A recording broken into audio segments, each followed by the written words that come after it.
जय भीम सर्वांना. सगळेजण कसे आहेत? मस्त मजेत आणि एकदम आनंदात असाल. मी नैना, माझ्या यूट्यूब चॅनल मी तुमचं सगळ्यांचं मनापासून स्वागत करते. तर काही गडबडीमध्ये काही कामं करायला गेलं ना तर बऱ्याच वेळा अशी गडबड होऊन जाते ना, मग ती पटकन नीट करता पण येत नाही आणि जेवढी पहिली गडबड असते त्याच्यापेक्षा डबल गडबड होती, पसारा होतो आणि सगळं काही हेच होऊन जातं. तर माझं सुद्धा तसंच झालं. सकाळी काही गडबडीमध्ये जेवण बनवत होते आणि सगळ्यात मोठी गडबड ते झाली की माझ्या हातातून मसाल्याचा डब्बा सटकला आणि काल परवाच भरला होता मी मसाल्याचा डब्बा. पूर्ण असा हातातून पडला आणि सगळ्या घरामध्ये जिरी मोहरी सगळी किचनमध्ये पसरून गेली. अंगावर मसाले सांडले, सगळ्या किचनवर सांडले आणि एकदम गडबडीत काम होतं ते सगळं. मग तर किचनवर सगळं पसरून गेल्यामुळे इतकी गडबड झाली की अक्षरशः मी गॅसच बंद केला. म्हणलं जाऊ मी थोड्या वेळाने जेवण बनवते आणि नंतर मग ही सगळी साफसफाई केली. नंतर मी जेवण बनवलं. नंतर किचन वगैरे सगळं घासून पुसून धुतलं, अंगावर मसाले सांडले होते सगळं केलं. जेवण बनवणं गरजेचं होतं, सगळ्यांना भुका लागायला लागल्या होत्या, जेवण करायचं होतं. तर सगळं म्हणजे एकदम असं गोंधळ झाला माझा सकाळी सगळा. आणि नंतर मग आता किचन वगैरे साफ करून झालं, आंघोळ वगैरे करून झालं. तर आता मसाल्याचा डब्बा वगैरे पुसला, आता परत एकदा भरायला लागले. तर असं होतं बऱ्याच वेळा काहीतरी घाईत कामं करायला गेलं ना बऱ्याच वेळा होतात सुद्धा व्यवस्थित, पण एक टायमाला एवढी बिघडून जातात ना तर मग पटकन नीट करता सुद्धा येत नाही, थोडे बिघडून जातात. आणि त्याच्यानंतर दुपारची वेळ आहे समजा. आता मला बनवायची खेकड्याची रेसिपी. मम्मी गेली होती बाजारला तर तिने खेकडे आणले, त्यांना पण आणि आम्हाला पण. तर आता खेकडे पण बनवायचेत मला. आणि दुसरं म्हणजे की करता करता आणखीन गडबड एक झाली काय ते तुम्हाला नंतर पुढं समजणारच आहे. त्याच्यासाठी पूर्ण व्हिडिओ नक्की बघा. आणि आज माहीत नाही माझ्या व्हिडिओमध्ये मुंग्या दिसायला लागल्यात मला. काही तर बहुतेक मला वाटते फोनच्या कॅमेऱ्यावरती हे गेले वाटते, तेल वगैरे उडलं काय की, किंवा काहीतरी हात वगैरे लागला असेल त्याच्यामुळं सगळ्या मुंग्या व्हिडिओमध्ये दिसायला लागल्यात. तर ठीक आहे, चला मला कमेंटमध्ये सांगा तुम्हाला सुद्धा मुंग्या दिसतच असते. मला दिसतात म्हटल्यानंतर तुम्हाला तर दिसणारच आहेत. तर पूर्ण व्हिडिओ बघा. आवडला तर लाईक शेअर सबस्क्राईब आणि कमेंट करायला बिलकुल विसरू नका. आणि दुसरं म्हणजे की आज मस्तपैकी झणझणीत खेकड्याची रेसिपी तुम्हाला दाखवणार आहे. मी बऱ्याचशा खेकड्याच्या रेसिपी माझ्या चॅनलवरती टाकलेल्या आहेत, पण मी प्रत्येक वेळेस सांगितल्याप्रमाणे की खेकड्याची रेसिपी थोडीशी वेगळी बनवते. नवीन रेसिपी मी ट्राय करत असते कधी कधी. आणि आज सुद्धा एकदम मस्त असा मसाला भाजून खेकड्याचं झणझणीत कालवण करणार आहे. तर पूर्ण रेसिपी नीट बघा आणि तुम्ही सुद्धा एकदा नक्की ट्राय करा, तुम्हाला सुद्धा नक्कीच आवडेल. आमच्या घरात मी आणि सचिन खेकडे खातो, बाकी नाही स्वप्नील तर हात पण नाहीत लावत त्याला. तर आमच्या दोघांसाठी मी खेकड्याचं कालवण करणार आहे. तर चला, मसाल्याचा डब्बा भरून झाला हे बघा. पाठचा कॅमेरा व्यवस्थित आहे, समोरच्या कॅमेऱ्याला थोडंसं काहीतरी गडबड झाली त्याच्यासाठी मुंग्या यायला लागल्यात. तर आता आपण खेकडा बनवण्यासाठी मसाला भाजण्यासाठी आपण तयारी करू. काय काय करणार आहे मी तुम्हाला दाखवते. मसाला कोणता तयार करणार आहे, कोणता भाजून घेणार आहे आणि नंतर खेकड्याचं कालवण बनवणार आहे. तर इथे मी कांदा टमाटे घेतलेला आहे. वरची व्यवस्थित साल काढून घ्यायची, टमाटे व्यवस्थित धुवून घ्यायचं, त्यातल्या बिया काढून घ्यायच्या आणि आपल्याला कांदा आणि टमाटर व्यवस्थित गॅसवरती भाजून घ्यायचं आहे. ठीक आहे, तर आता मी साल्ट काढते आणि गॅसवरती कांदा आणि टमाटर भाजून घेते व्यवस्थित.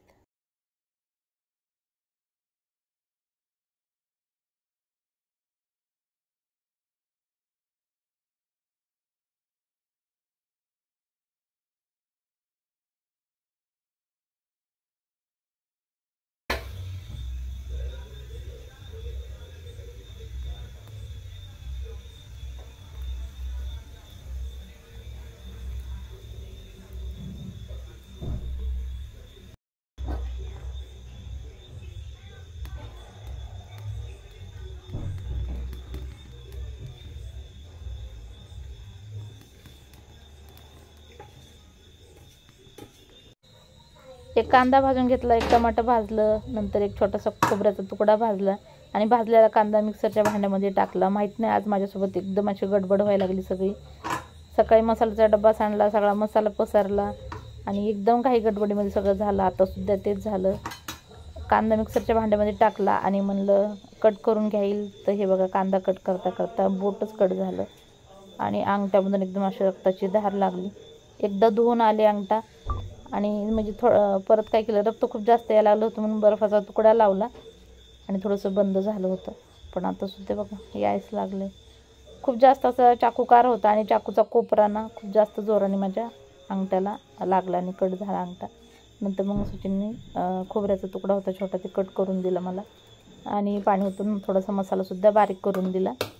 आणि आता बनवते मी खेकड्याचं कालवण. माहीत नाही आज काय व्हायला लागले माझ्यासोबत. तर मसाला तर वाटून झाला, पण आता सध्या खेकडे धुवून घेते. बरं झालं आधीच मी बोटाला लागायच्या आधी खेकडे साफ करून घेतले होते आणि साईडला ठेवले होते. एकदम पांढरे शुभ्र स्वच्छ असे धुवून ठेवले होते. नांग्या धुवून ठेवल्या होत्या आणि ज्या बारीक नांग्या होत्या ना ती तव्यावरती भाजायला टाकल्यात. बाकी ह्या ज्या मोठ्या नांग्या आहेत ना त्याचं मी कालवण करणार आहे. आणि लक्षात नाही की बोटाला लागले पण तीच हात घालणार होते.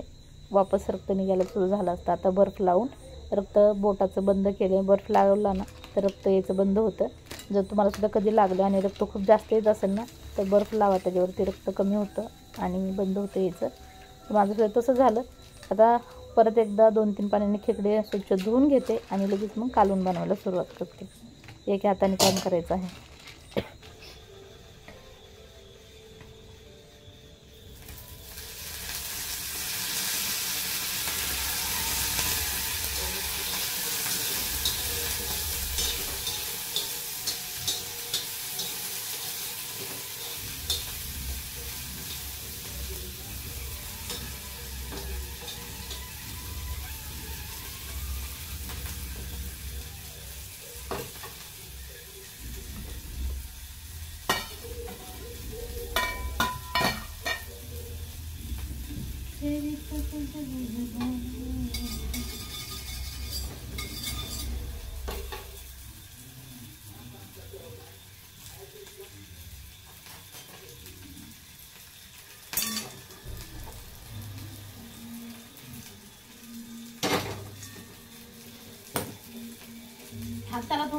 हाताला थोडंसं कापले आणि हे बघा आणखीन आता थोडं रक्त वापस यायला लागलं. थांबलं होतं मी बर्फ लावला त्याला केलं की थोडंसं थांबलं होतं रक्त यायचं. आता थोडंसं नॉर्मल दिसायला लागलं.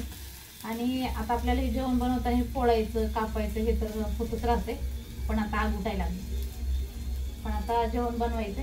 आता मला हे शिजायला टाकते खेकड्याचं कालवण आणि नंतर जाऊन तिथं बसते जरा थोडं दाबून.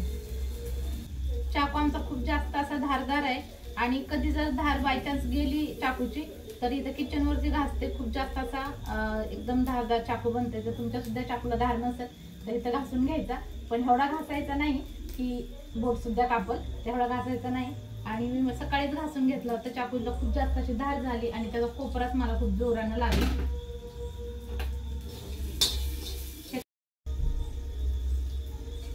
तर सगळ्यात पहिलं एक वाटीमध्ये 2 चमचे चटणी घेते. तुम्ही तुमच्या आवडीनुसार कमी जास्त घेऊ शकताय. मी 2 चमचे चटणी घेतली. खूप जास्त तिखट करायचं नाही. तर आणि ह्याच्या चटणीमध्ये थोडंसं पाणी टाकायचं आणि मिक्स करून घ्यायचं व्यवस्थित. हे बघा असं मिक्स करून घेते आणि हे साईडला ठेवते. तेल खूप जास्त असं गरम झालं होतं तर गॅस मी बंद केलाय. आता ह्यामध्ये काय टाकायचं ते सांगते. तर सगळ्यात पहिलं आपल्याला ह्याच्यामध्ये टाकायचं अद्रक लसूण आणि कोथिंबीरची पेस्ट.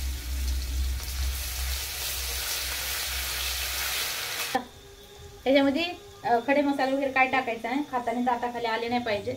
आता मी गॅस चालू करते आणि आता ह्याच्यामध्ये टाकूया आपण मसाले. इकडं ज्या नांग्या ठेवल्या होत्या मी त्या सुद्धा होत आल्यात. मला सारखं हलवते अजूनमध्ये नाही तर करपून जातील त्या पण. आता थोडीशी हळद टाकायची. आणखीन थोडीशी टाकते. गरम मसाला टाकायचा आहे 2 चमचे. हे बघा 2 चमचे गरम मसाला टाकलाय. ते सुद्धा हलवून घेते.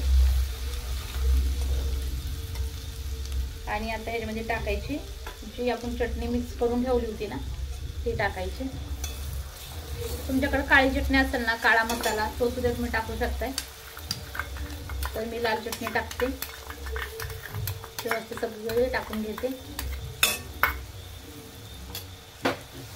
आणि ही सुद्धा हलवून घ्यायची व्यवस्थित.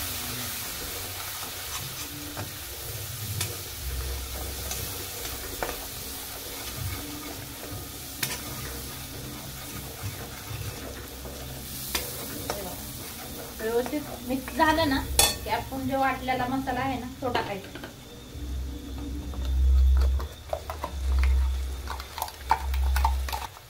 सगळा मसाला टाकला की व्यवस्थित मिक्स करून घ्यायचं.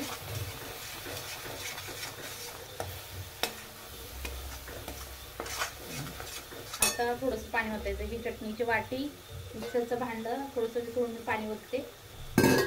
अर्धी वाटी म्हणा किंवा एक छोटीशी 1 वाटी.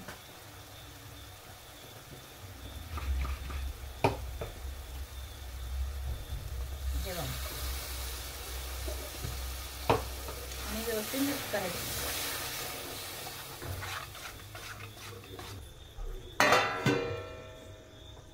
कमी गॅस केला. तर नांगे सुद्धा भाजून झाल्यात. साईडला मी प्लेटमध्ये काढल्यात आणि हे बघू शकता मस्तपैकी अशा एकदम कडक अशा नांग्या भाजून झाल्यात. मसाल्याला तेल सुटते. तोपर्यंत तुम्हाला सांगते, जर तुम्हाला ह्या नांग्या भाजून खायच्या नसतील, ज्या बारक्या असतात आणि त्या कालवणात टाकलेल्या ती सुद्धा व्यवस्थित खाता येत नाही आणि बराच वेळ लागतो खाण्यासाठी. जर तुम्हाला खायच्या नसतील तर मिक्सरच्या भांड्यामध्ये टाकायचं, थोडंसं पाणी टाकायचं आणि एकदम बारीक पेस्ट, जशी आपण मसाला वगैरे वाटतो ना, मी मसाला कसा वाटलाय तशी एकदम बारीक पेस्ट वाटून घ्यायची आणि कॉटनच्या कपड्यांनी म्हणा किंवा गाळणीनं म्हणा ती गाळून घ्यायची. त्याचा जो रसा निघतो ना तो कालवणात टाकायचा. एकदम कालवण चविष्ट आणि मस्त होतं. शिवाय घट्ट सुद्धा कालवण होतं. पण मला भाजून खायचे होते त्याच्यासाठी मी भाजल्यात नांग्या. तुम्ही कालवणात सुद्धा त्याचा रसा बनवून टाकू शकताय. फक्त एक काम करायचं आहे, तो रसा एकदम मस्त असा कॉटनच्या कपड्याने गाळा किंवा गाळणीनं गाळा. त्याचे कण असतात ना ते कालवणात गेले नाही पाहिजे. असं तुमच्या प्रत्येक घासामध्ये एकदम असा कडकड आवाज येईल आणि खाताना तुम्हाला बिलकुल इच्छा होणार नाही खाण्याची. का तर एकदम कडकड आवाज त्या नांग्याच्या जे कवच असतं ना ते दाताखाली लागेल. त्याच्यासाठी तो रसा व्यवस्थित गाळणं खूप गरजेचं आहे. तर चला मसाल्याला तेल सुटले का नाही आपण ती बघूया आणि नंतर आपल्याला म्हणजे खेकडे टाकायचे. मस्त असा 2-4च मसाले टाकलेत, खूप जास्त मसाले टाकलेले नाही, तरी सुद्धा एकदम मस्त असा सुगंध सुटलेला आहे मसाल्याचा. हे बघा मस्तपैकी असं मसाल्याला तेल सुटलंय, दिसलं ना, आणि मस्त असा सुगंध सुद्धा सुटलाय मसाल्याचा. तर आता आपण ह्याच्यामध्ये खेकडे सोडूया.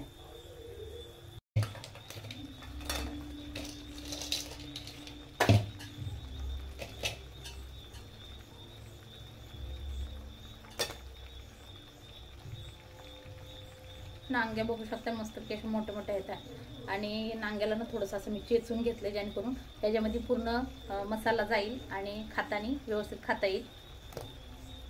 सगळ्या नांग्या खूप मोठे मोठे आहेत, तर सगळ्या टाकून घेते मी.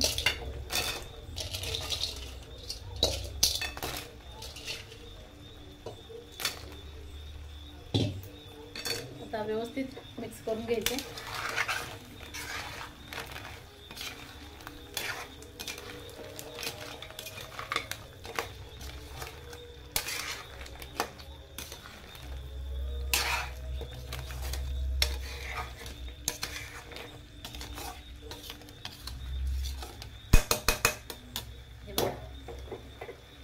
तर खेकडे करपून जातील त्यासाठी कमी गॅस करायचा आहे आणि वाफेवर ह्याला शिजू द्यायचं आहे.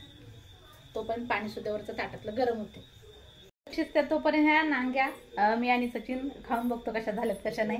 तोपर्यंत खेकड्याचं कालवण सुद्धा शिजतंय. सचिन तो बसल्यात TV बघत.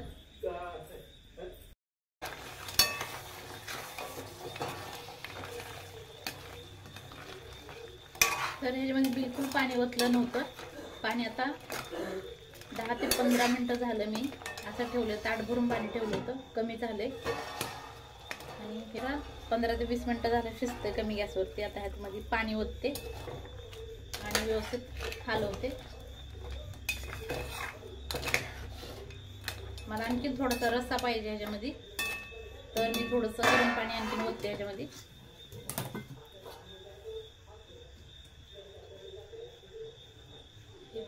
थोडं पाणी आणखीन ओतणार आहे. आता गॅस जरा थोडासा फास्ट करते, थोडंसं पाणी गरम होईपर्यंत, आणि गरम पाणी झालं की ते पण टाकते. हे पण पाणी गरम झालंय, आता हे पण टाकते. व्यवस्थित हलवायचंय आणि आता परत एकदा 15 ते 20 मिनिटं कमी गॅसवर शिजू द्यायचं. कालवणाला बघू शकता आताच तरी यायला लागली. त्याला कमी गॅसवर आता शिजू दिलं 15 ते 20 मिनिटं. जी बारकी मच्छी असते ना ती एकदम अशी कडक फ्राय केली मम्मीनं आणि ती दिली मला. बघितलं एकदम अशी कुरकुरीत. ही मच्छी खायला चवदार लागते पण साफ करायला बराच वेळ जातोय आणि नंतर ही मच्छी तयार होते. एकदम अशी कडक कुरकुरीत अशी मच्छी फ्राय झाली. तसा डब्बा भरून मला मच्छी पाठवलीच नाही ह्याजवळ. तू चालला का वापस? हा कुठं चालला? घरी चालला. बाहेरची लाईट बंद झाली बघ, अंधार आहे बाहेर.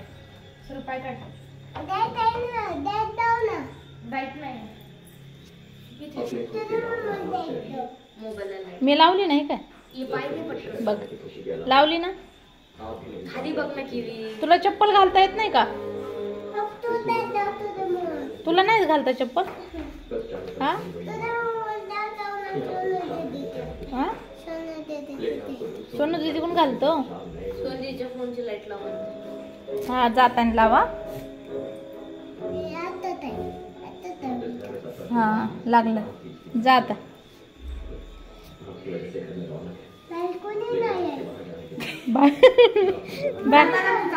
माझ्याकडे लाईट नाही, फोनला चार्जिंग नाही. लावच नाही अभि, लाव ना. ए बाबाचा फोन राहिला इथं. नेला ना. बाय डोगी, नीट बोल ना.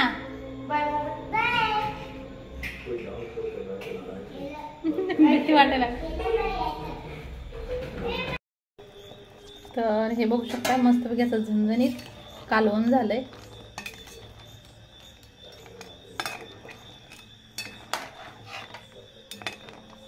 आणि खूप जास्त असं पातळ पण नाही आणि घट्ट पण नाही, असा रस्सा सुद्धा चांगला झालाय.